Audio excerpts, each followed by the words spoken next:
এই পৃথিবীটা অল্প সময়ের আমার ভাই, এখানে সময় নষ্ট করবেন না, আপনার জীবনটা নষ্ট করবেন না। আপনার প্রভুর কাছে ফিরে আসুন, তওবা করুন, আপনার হৃদয়টাকে নাড়া দিন। আল্লাহর কসম, এগুলো শুধুমাত্র আপনার জন্য, আপনার ভালোর জন্য। আজই হোক সেই দিন যেদিন থেকে আপনি নামাজ ধরলেন। হয়তো এখন কখনো পড়েন, কখনো পড়েন না।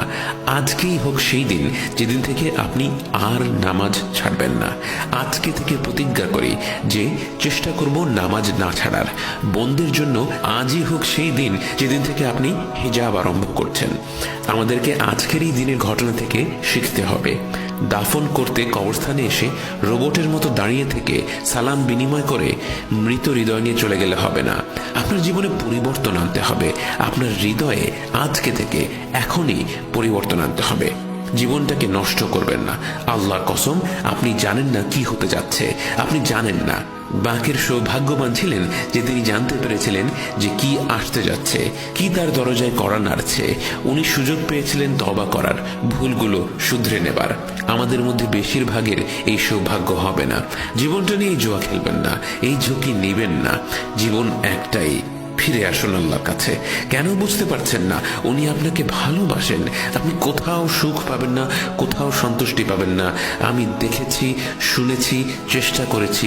আপনি করে দেখতে পারেন, কিন্তু পাবেন না। সুখ পাবেন একজনের কাছেই, যিনি এর মালিক, আল্লাহ।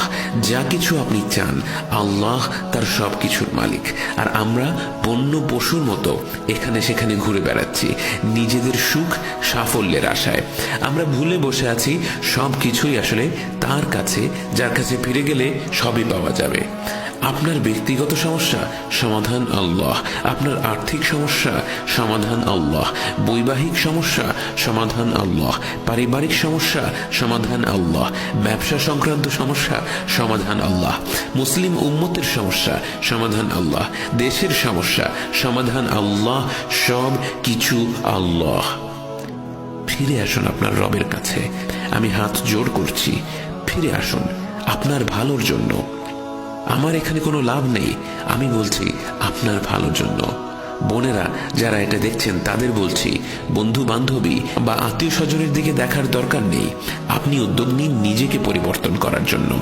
আমাকে কথা দিন, আমাকে কথা দিচ্ছেন, আন্তরিকভাবে কথা দিচ্ছেন। এই প্রতিশ্রুতি কিন্তু আপনার আর আল্লাহর ভেতরের প্রতিশ্রুতি। আর আপনি যদি সত্যিকারের মানুষ হয়ে থাকেন, এই প্রতিশ্রুতি আপনি রক্ষা করবেন। ভাইরা, আমরা আমাদের এই ভাই বাকেরের জন্য দোয়া করব। আমি অল্প কিছু কথা বলে শেষ করে দেব। আমরা আল্লাহর কাছে দোয়া করি, আল্লাহ যেন ওনাকে ফিরদাউসুল আযমের বাসিন্দা হিসেবে গ্রহণ করেন, যেন ওনাকে রাসূলুল্লাহ সাল্লাল্লাহু আলাইহি ওয়াসাল্লামের সুহবা দেন।